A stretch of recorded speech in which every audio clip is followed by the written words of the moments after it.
Hi friends, welcome to Flames to Fashion 100 days challenge. Today day 64. Blouse design from Kavi's wardrobe. இன்னைக்கு நம்ம பார்க்க போற saree பாத்தீங்க அப்படினாக்கா இந்த பிங்க் கலர் saree தான், பிங்க் கலர் வித் எம்ப்ராய்டரி தான். இந்த saree பாத்தீங்க அப்படினாக்கா உங்களுக்கு கண்ணாடி மாதிரி இருக்கும் இந்த saree. தெரியுதுங்களா? இந்த saree பாத்தீங்கன்னா அப்படியே கண்ணாடி மாதிரி இருக்கும் இந்த saree. இது ஒரு ட்ரெண்டிங்கில் இருந்துச்சு. நான் போனப்போ 2 கலர் இருந்துச்சு இதில். ஒன்று வந்து க்ரீன், பியூர் க்ரீன் ஒன்று, இன்னொன்று இந்த பிங்க் கலர் இருந்துச்சு. யூஸ்வலாக எனக்கு பிங்க் வந்து ரொம்ப பிடிக்கும் அப்படின்றதுனால இந்த பிங்க் கலர் நான் எடுத்துக்கிட்டேன் நான். இதில் பார்த்தீங்க அப்படின்னாக்கா இந்த saree ஃபுல்லாகவுமே உங்களுக்கு இது மாதிரியான எம்ப்ராய்டரி வித் ஸ்டோன்ஸ் கொடுத்துருப்பாங்க. நல்ல கிராண்ட் ஒர்க்கில் இருக்கும் இந்த saree பார்த்தீங்கன்னா உங்களுக்கு பாருங்கள். பட் saree வந்து மிரர் மாதிரியே இருக்கும் உங்களுக்கு. அவ்வளோ ரொம்பவும் மெலிசாக இருக்கும் saree. இது வந்து ஆனால் ஒர்க் வந்து அவ்வளோ கிராண்டாக கொடுத்துருப்பாங்க இந்த சாரியில். எம்ப்ராய்டரி ஒர்க்கும் ப்ளஸ் ஸ்டோன் ஒர்க்கும்.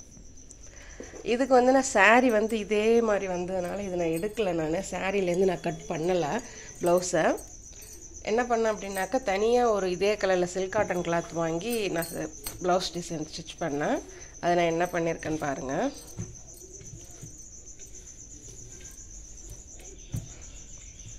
இதுதான் நான் பண்ணியிருக்கேன் ப்ளவுஸ் டிசைன். அதாவது யூனெக் வச்சுட்டு லேஸ் ஒர்க் கொடுத்துட்டு பைப்பிங் கொடுத்துட்டு உள்ளே வந்து டபுள் கலரில் லைனிங் கொடுத்துருக்குறேன். லைன் கொடுத்து அது மேலே ஒரு பேட்ச் மாதிரி ஒன்று வச்சுட்டேன்.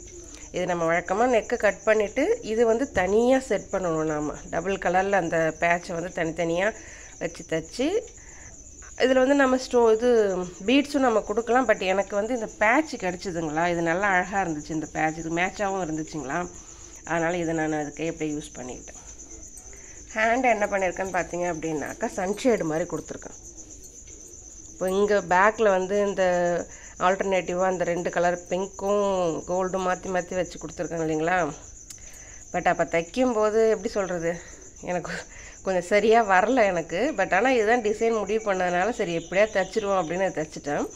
ஹேண்டும் வந்து அந்த பேக் டிசைனுக்கு பொறுத்துற மாதிரி ஒரு சன்ஷேடு மாதிரி பண்ணியிருக்கிறேன். நடுவில் வந்து ஒரு பேட்ச் ஒன்று வச்சுருக்கிறேன்.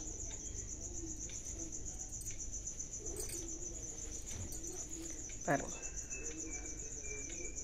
ஒரு சன்ஷேட் சன்ரைஸ் வந்து இருக்கும் மாதிரி அந்த ப்ளவுஸ் டிசைன் நான் அதில் வச்சுருக்கிறேன். ஃப்ரண்ட்டில் வந்து அதே பேட்சை கொடுத்து எம்டியாக இருக்க வேணாமன்னு சொல்லிட்டு விட்டுருக்குறேன். இப்போ எப்படி இருக்குது பாருங்கள் இந்த டிசைன். பேக்கில் வந்து உங்களுக்கு அதிகம் ஒர்க்கு கிடையாது இந்த டிசைனில். பட் ஆனால் ஹேண்ட் வந்து நீங்கள் அதிகமாக ஒர்க் பண்ண வேண்டியது இருக்கும். கட்டிங்கே வந்து நீங்கள் கரெக்டாக ஷேப்பாக கட் பண்ணணும். தென் அதை ஸ்டிச் பண்ணி அப்புறம் அதுக்கு லைனிங் கொடுத்து அப்புறம் அதை ஸ்லீவாக நீங்கள் கட் பண்ணணும். அதனால் இந்த ஹேண்ட் வந்து உங்களுக்கு வந்து கொஞ்சம் அதிகமாக வேலை இழுக்கும் தான். எப்படி இருக்குது இந்த டிசைன்? நீங்களும் உங்கள் ப்ளவுஸில் ட்ரை பண்ணி பாருங்கள். இது போல் மேலும் ப்ளவுஸ் டிசைன்ஸ் ஐடியா தெரிஞ்சுக்க விருப்பப்பட்டீங்கன்னாக்கா Kavi stitchings flames to fashion follow பண்ணிக்கோங்க. தேங்க்ஸ் ஃபார் வாட்சிங்.